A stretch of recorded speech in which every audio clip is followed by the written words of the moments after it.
Hello everyone, कैसे हैं आप सब। अच्छा, मैं आ गई हूँ नए सेशन के साथ। मुझे पता आप लोग बहुत ज़्यादा याद कर रहे थे कि मैं कहाँ हूँ। भाई बात यह है कि पहले मैं हर हफ्ते आती थी, हर 15 दिन बाद आती थी, ठीक है ना। इसलिए आती थी क्योंकि मैं सेशन करवाती थी तो मैं आप लोग के साथ राब्ते में रहती थी। अब चूँकि मेरे सेशंस एंड चल रहा है, बिल्कुल बाल ही नहीं आ रहे हैं, बहुत कम आ रहे हैं, रुआँ आ रहा है, तो दायरे अब मुझे सेशन में भी टाइम लग रहा है ना। तो इसी वजह से जो है वो फिर मेरे ज़ाहिर ब्लॉग भी नहीं बन पा रहे हैं। तो ये कि मैं इंशाल्लाह आप लोग के साथ कनेक्टेड ही रहूँगी। इवन जब ट्रीटमेंट अल्लाह ने चाहा बिल्कुल ख़त्म हो जाएंगे बाल, उसके बाद फिर मैं अपनी स्किन को रिपेयर करना, यानी स्किन को परफेक्शन करना, इस चीज़ की भी अपनी ट्रीटमेंट करवाऊँगी, माइक्रो नेडलिंग करवाऊँगी या वॉट जो भी करवाऊँगी आप लोग के साथ में वो व्लॉग्स भी शेयर करूँगी, ताकि आप लोग को ये चीज़ भी पता चले कि अगर हम इलेक्ट्रोलाइसिस करवाते हैं और अगर उसके बाद हमें कोई पिट मार्क्स जाते हैं, कोई भी प्रॉब्लम आ जाती है स्किन में कहीं पर भी, अव्वल तो नहीं आती, ज़ाहिर इतना टाइम लगता है तो स्किन हमारी नॉर्मल रहती है, लेकिन ये क्या किसी वजह से भी हो जाता है, ऐसा कुछ भी प्रॉब्लम आ जाती है तो आप लोग उसको सही करवा सकते हैं। कैसे करवा सकते हैं और उसके फ़ायदे हैं या नहीं हैं। अच्छा, जैसा कि मैंने आप लोग को बताया था कि मैंने माइक्रो निडलिंग जो है वो पहले भी करवाई थी फेस के ऊपर, तो उससे मुझे बहुत फ़ायदा हुआ था। इवन मेरे ये सारे स्कार्स वगैरह पूरे फिलअप हो गए थे, मगर उसको करवाए हुए तकरीबन 10 साल हो चुके हैं। मैंने काफ़ी पहले करवाया था वो ना, तो उस टाइम यानी कि ये पाकिस्तान में नया आया था डर्मा रोलर, उस वक्त करवाया था। तो अभी तो जाहिर सी बात है अभी वो चीज़ जो है अब तो बहुत पुरानी हो गई है, मगर ये कि मैंने उस टाइम करवाया था तो मुझे फ़ायदा था, तो मैं दोबारा भी वही ट्रीटमेंट कोशिश करूँगी कि मैं दोबारा अपनी वही ट्रीटमेंट करवाऊँ, ताकि जो है वो आप लोग जो है वो देख सकें कि उसका रिज़ल्ट क्या। और वो दूसरी बात है कि वो मेरे लिए ट्रस्टेबल भी है। उसकी वजह ये है कि मैंने वो करवाई थी तो मुझे पता है कि उसका रिज़ल्ट कैसा है। अच्छा, जिस डॉक्टर से करवाऊंगी, जहाँ जाऊंगी, वो भी आप लोगों के साथ शेयर करूँगी। अच्छा, अब बहुत सारी लड़कियाँ जो ना मुझसे बार बार पूछती रहती हैं कि आप ही इसके प्राइस बता दें, प्राइस बता दें। मैं तकरीबन हर वीडियो में ही बताती हूँ कि भाई 100 रुपीज़ पर मिनट में इसके चार्जेस जो ना वो पे कर रही हूँ, ठीक है। और ये कि आप लोग दायरा अलग अलग अगर इलेक्ट्रोलॉजिस्ट से करवा रहे हैं, अलग अलग सिटीज़ हैं, तो कॉमन सी बात है कि फिर उधर चार्जेस भी उसी के अकॉर्डिंग ज़्यादा ही होंगे, ठीक है। तो इस चीज़ को भी आप लोगों ने कंसर्न करना है कि भाई कहाँ पर हम कहाँ से ट्रीटमेंट करवा रहे हैं और उसके चार्जेस क्या हैं। मैं जिस जगह से करा रही हूँ मैंने आपको उधर का भी सारा बताया हुआ है। दूसरी बात है कि मेरे ट्रीटमेंट को काफ़ी टाइम हो चुका है, अब तो बिल्कुल एंड है, तो मैं आप लोगों को भी अपनी कंडीशन दिखाती हूँ कि मेरे कितने बाल रह गए और कितने नहीं। ये मैं 2 मंथ के बाद बना रही हूँ आज व्लॉग, 2 मंथ के बाद मेरी वीडियो आ रही है, ठीक है ना।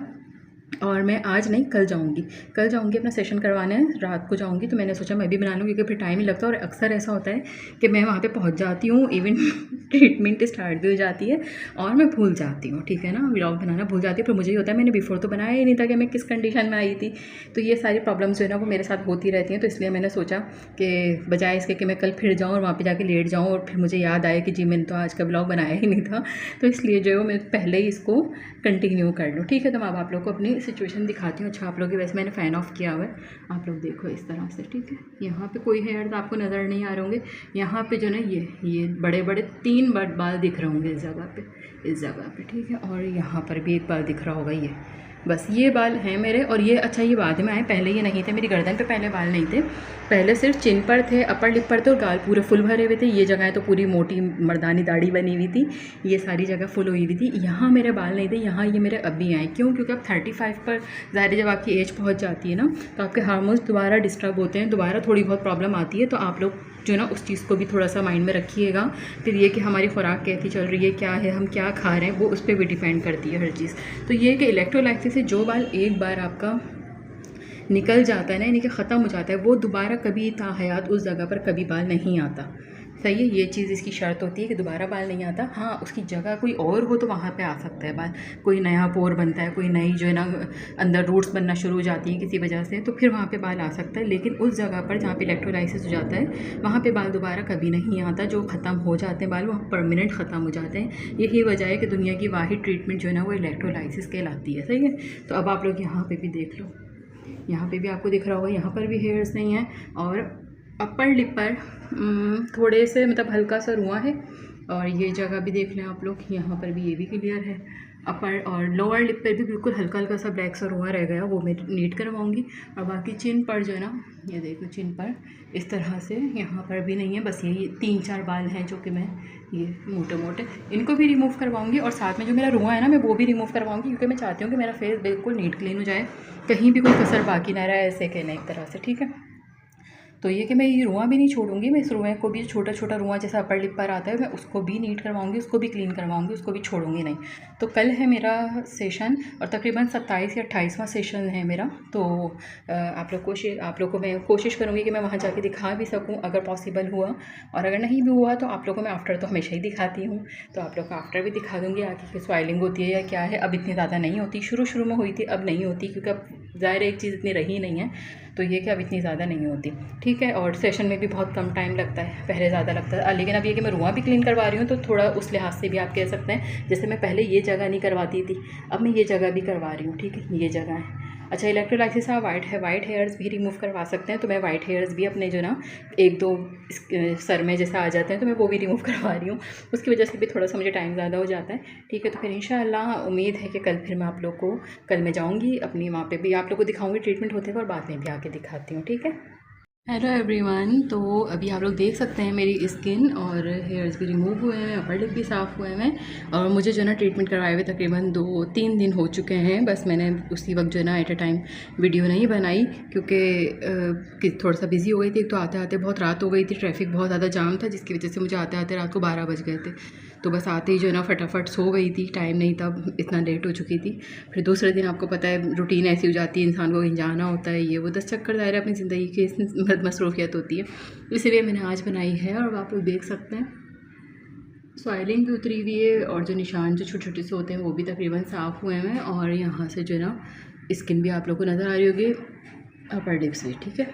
तो मैंने ऑलरेडी सिर्फ रुआं ही साफ़ करवाया था, मेरा जो सेशन था वो तकरीबन 15 मिनट का हुआ था, और बस 15 मिनट के मैंने 1500 ही उन्होंने चार्ज किए। तो आप यहाँ पे देख सकते हैं, ठीक है, स्किन तकरीबन साफ़ है, लेकिन अगर मुझे नीट हुई तो जब वो दोबारा आएंगी तो मैं फिर दोबारा करवा लूँगी सेशन अभी।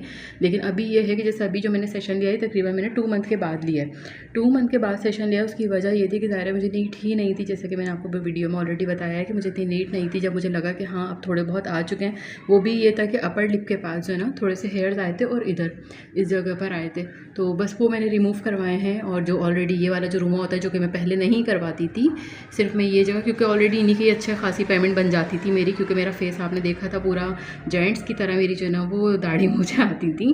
तो ऑलरेडी जो है ना वो फिर ज़ाहिर है अगर इस तरफ भी जाती तो बहुत ज़्यादा जाता, फिर पेन भी बहुत होता था उस टाइम पे। अभी ये है कि अभी ये सारी चीज़ें ख़त्म हो चुकी ना, अब मैं इस तरफ ये चीज़ें करवा रही हूँ, यानी ये भी साफ़ करवा रही हूँ, और जो थोड़े बहुत इस तरफ रुआं होता है ये भी साफ़ करवा रही हूँ, क्योंकि अब ज़ाहिर सी बात है अभी ऑलरेडी इतना वो नहीं बचा टाइम, तो आराम से हो जाता है। तो ये आप लोग देख सकते हैं स्किन का रिज़ल्ट।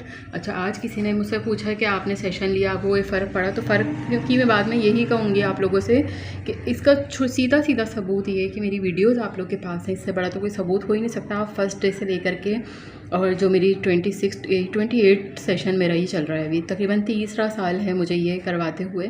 तो आप लोग देख सकते हैं कि मतलब मेरी स्किन पे मैंने आप लोगों को ये बात शुरू में ही बोली थी कि ये चीज़ टाइम टेकिंग है, इसमें कोई शक नहीं है, मगर फिर ये परमानेंट रिज़ल्ट भी है। और दूसरी बात है कि जो शुरू के सेशंस होते हैं उसके बाद फिर आप लोग बहुत हद तक रिलैक्स हो जाते हैं। रिलैक्स से मुराद ये कि आप लोग के हेयर्स ऑलरेडी देर से आते हैं, तो आप लोग को बार बार जो है वो थ्रेडिंग नहीं करवानी पड़ती, वैक्सिंग नहीं करवानी पड़ती, और फिर बाल ऐसा ऐसा पतला होना शुरू हो जाता है, तो आप लोगों को ज़रूरत ही नहीं बचती इन चीज़ों की। तो ये फ़र्क होता है, इसीलिए मैं कहती हूँ आप लोग स्टार्ट तो करवाएं, अल्लाह ताला आगे कर ही देता है। अच्छा, मेरा भी यही था, मुझे कोई उम्मीद नहीं थी कि ऐसा कुछ होगा या मैं ज़िंदगी में इस परेशानी से कभी छुटकारा हासिल कर सकूँगी, बट अल्हम्दुलिल्लाह अल्लाह मियां ने इलेक्ट्रोलाइसिस ईजाद किया, और उसके बाद जो है वो मैंने इसकी ट्रीटमेंट ली, और अब अल्हम्दुलिल्लाह स्किन आप लोग के सामने है, ठीक है। अगर देखें मेरी स्किन में कहीं कोई बाल होते ना तो स्किन ग्रे टोन होती, मेरी स्किन आप देखो कहीं से भी ग्रे टोन नहीं हो रही, सिर्फ ये जगह ही तो नेचुरली होती है ये सब की। तो इंशाल्लाह जब मेरे सेशंस ख़त्म हो जाएंगे तो फिर मैं माइक्रो निडलिंग वगैरह करवाऊँगी, ठीक है, सेशंस PRP वगैरह करवाऊँगी, उससे ये जो मेरे ऑलरेडी स्किन पे ये पिट मार्क्स वगैरह हैं, लेकिन ये दानों के हैं, ठीक है, तो दानों के हैं तो मैं इनको भी ख़त्म करवाऊँगी, यानी कि ये कि एक चीज़ से निपट जाऊँगी ना फिर मैं करवाऊँगी। क्योंकि इलेक्ट्रोलाइसिस के दौरान में बेहतर रहता है कि आप कोई भी फजूल की ट्रीटमेंट्स ना लें, वो आप ज़्यादा बेस्ट रहता है, क्योंकि इस तरह की ट्रीटमेंट उल्टी सीधी लो तो मे भी हो सकता है उससे भी ग्रोथ हो जाए, क्योंकि PRP बहुत सारे लोग सर पे करवाते हैं तो वो हेयर ग्रोथ के लिए भी करवाते हैं, तो ऐसा ना हो कि कोई ऐसा इशू जाए। तो बेस्ट ये कि आप पहले एक ट्रीटमेंट से जान छुड़ा लो, वो चीज़ ख़त्म कर लो, उसके बाद अब मैं इंशाल्लाह कोशिश करूँगी कि अभी 1-2 सेशन और करवाने के बाद जो ना फिर मैं अपनी स्किन की ट्रीटमेंट भी स्टार्ट ले लूँगी, ताकि आप लोग को ये भी पता चल सके कि अगर आपकी स्किन प्रॉब्लम में है, कोई ख़राबी है, पिट मार्क्स हैं या स्कार्स वगैरह हैं, तो वो किस तरह से जो है ना वो फिलअप हो सकते हैं, क्योंकि मैं पहले करवा चुकी हूँ तो मुझे बहुत फ़ायदा हुआ था। तो यहाँ पर अब आप लोगों के सामने मेरा रिज़ल्ट है, आप लोग देख सकते हैं हर तरफ से। ठीक है, स्किन मेरी बिल्कुल क्लियर है, सेशन मेरा हो चुका है, अपर लिप भी मेरे साफ़ हैं। ठीक है, इंशाल्लाह नेक्स्ट मैं आप लोगों से मिलूँगी। इसी के साथ मुझे इजाज़त दीजिए। अल्लाह हाफ़िज़।